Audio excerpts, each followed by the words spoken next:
क्या मृत्यु के बाद हमारे कर्मों का हिसाब होता है? क्या हर पाप का फल केवल इस जीवन में ही मिलता है या इसके बाद भी इंतजार करता है एक ऐसा संसार जो रूह तक को कपा दे? गरुड़ पुराण के अनुसार ऐसे भयानक नरक हैं जहां पापी आत्माएं अपने कर्मों का दंड भोगती हैं। आज मैं आपको ले चलूंगा उन 7 सबसे भयानक नरकों की दुनिया में जिसका वर्णन मात्र ही आपके रोंगटे खड़े कर देगा। अंत तक जुड़े रहे क्योंकि यह ज्ञान आपकी आत्मा को झकझोर देगा। तो आइए शुरू करते हैं। पक्षीराज गरुड़ ने भगवान विष्णु से पूछा, हे भगवान, मुझे उन नरकों के बारे में बताइए जहां पापी आत्माएं अपने कर्मों का दंड भोगती हैं। भगवान विष्णु बोले, हे पक्षीराज, नरकों की संख्या तो असंख्य है, लेकिन मैं तुम्हें उन 7 प्रधान नरकों के बारे में बताऊंगा जिनकी यातना सुनने मात्र से ही आत्मा कांप उठती है। पहला है रौरव नर्क। रौरव नर्क सबसे भयानक नरकों में से एक है। यह उन लोगों के लिए है जो झूठ बोलते हैं, झूठी गवाही देते हैं और दूसरों के साथ द्रोह करते हैं। जो व्यक्ति अपने स्वार्थ में अपने कुटुंब के पालन पोषण के लिए दूसरे व्यक्तियों से द्वेष और द्रोह करता है। यहाँ जांग भर की गहराई का गड्ढा है जहाँ की भूमि दहकते अंगारों से भरी हुई है।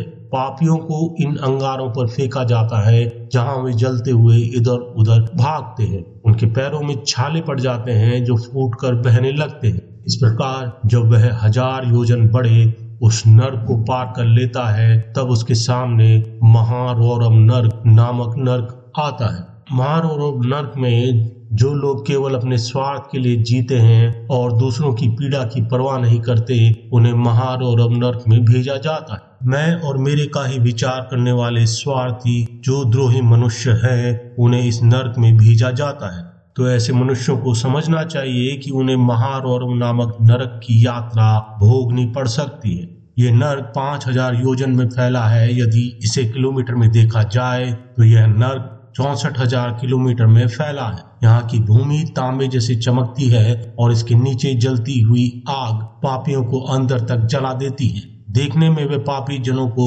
महाभयंकर प्रतीत होता है। यमदूत पापी व्यक्तियों के हाथ पैर बांधकर उस नर्क में गिरा देते हैं। मार्ग में कौवा, बगुला, भेड़िया, उल्लू, मच्छर और बिच्छू आदि जीव जंतु क्रोधित होकर उसे खाने के लिए तत्पर रहते हैं और यह यातना हजारों वर्ष तक चलती है।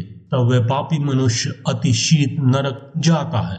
अति शीत नरक, यह नरक स्वभाव से अत्यंत शीतल यानी ठंडा है। यह नरक गहन अंधकार से व्याप्त रहता है। यहाँ इतनी ठंड होती है कि आत्माएं कांपने लगती हैं, उनके दांत कटकटाने लगते हैं और उनकी हड्डियां टूटने लगती है। ठंडी वायु इतनी क्रूर होती है कि जीवात्माएं भूख से सड़ी गली हड्डियां खाने को मजबूर हो जाती हैं। ये नरक उन लोगों के लिए है जो अपने जीवन में दूसरों के प्रति क्रूर होते हैं। इन आत्माओं द्वारा कष्टों को भोगने के उपरांत वह पापी आत्मा निकृंतन नरक नामक नरक की ओर बढ़ता है। भगवान विष्णु पक्षीराज गरुड़ जी को निकृंतन नरक के बारे में बताते हैं। वे कहते हैं, हे पक्षीराज, जो व्यक्ति लगातार असंख्य पाप करते हैं और परमात्मा में आस्था नहीं रखते, नास्तिक हैं, वह इस नरक में गिरते हैं। हे पक्षीराज, निकृंतन नरक में बड़े बड़े चक्र लगते हैं। इन चक्रों के ऊपर पापियों को खड़ा किया जाता है और उनके शरीर को बीच से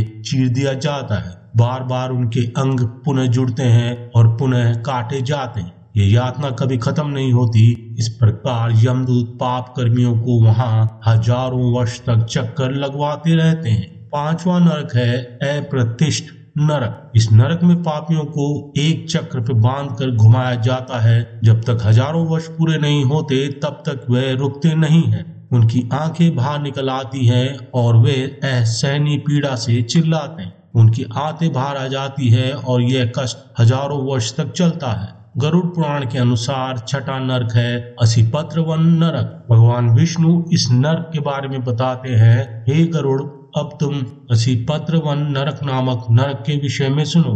यह नरक 1000 योजन में फैला हुआ है। इसकी संपूर्ण भूमि अग्नि से व्याप्त होने के कारण सदा जलती रहती है। इस भयंकर नरक में 7 सूर्य अपनी तेज तपिश से तपते रहते हैं। इसमें आने वाली आत्माएं आग और तपिश में जलती रहती हैं, जिसके कारण वहां के पापी हर क्षण पीड़ा में तड़पते रहते हैं। इस नरक के मध्य में एक चौथाई भाग में सीट लड पत्र नामक भवन है। हे पक्षी श्रेष्ठ, इस भवन में वृक्षों से टूटकर गिरे फल और पत्तों के ढेर लगे रहते हैं। मांसाहारी बलवान कुत्ते उनमें विचरण करते हैं।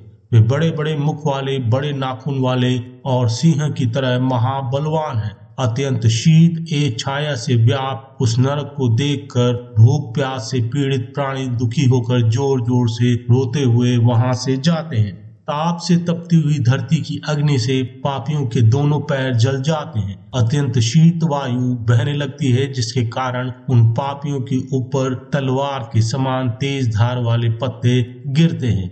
जलते हुए अग्नि के समूह युक्त भूमि पापी जनों को पूरा जला सड़ा देती है।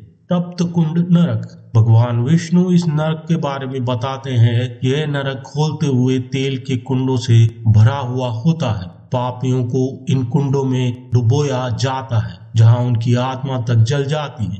यहाँ की यातनाएं इतनी भयानक है कि शब्दों में भी इसका वर्णन करना असंभव है। ये मनुष्यों, ये 7 नरक सिर्फ कहानियां नहीं, ये चेतावनी है। हमारे कर्म तय करते हैं कि हम मृत्यु के बाद कहाँ जाएंगे। अगर आप इन नरकों से बचना चाहते हैं तो अपने जीवन को सत्य, धर्म और परंपरा के मार्ग पर आगे चलाएं। गरुड़ पुराण का यही संदेश है। तो सोचिए, क्या हम ऐसे पाप कर रहे हैं जिसका अंजाम इतना भयंकर हो सकता है? अगर हाँ, तो आज ही अपने जीवन को बदलें। इसी के साथ ये वीडियो यहीं समाप्त होता है। दोस्तों, इसी प्रकार के ज्ञानवर्धक वीडियो देखने के लिए हमारे चैनल को सब्सक्राइब करें और बेल आइकन को दबाना ना भूलें। अगर आपको ये वीडियो अच्छा लगा तो इस वीडियो को लाइक करें, साथ ही इस वीडियो को शेयर करना ना भूलें। धन्यवाद।